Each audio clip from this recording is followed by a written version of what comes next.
Ассалаумағалейкум, құрметті көрермен. Бұл Аквалидер интернет-магазині. Бүгін бізде обзорда комплект 5 в 1.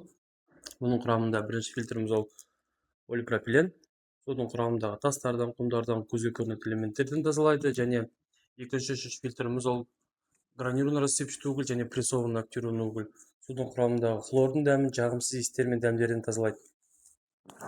Ал біздің төртінші фильтріміз бұл обратный осмос, мембрана. Суды 99,9%-ға дейін тазалайды. Және біздің бесінші фильтріміз ол постфильтр. Кокосовый угольда суға дәм береді, жағымды дәмдерді. Подключениясы резвовой. Егер де сізде нақты сондай резвовой фильтр берсеңіз болады.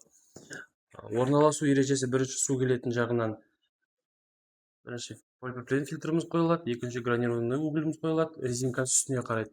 Және үшінші прессованный активированный угольді орнатасыздар. Төртінші мембрана. Бесінші біздің постфильтріміз. Постфильтрдің головкасы бар жағынан су кіреді, головкасы жоқ жағынан су шығады. Егер де сізде осы комплект нақты келетінін білгіңіз келсе, белгіленген WhatsApp номеріне хабарласыңыз. Немесе астында көрсетілген сілтеме арқылы тапсырыс берсеңіз болады. Каналға жазылып лайк басып қойыңыздар.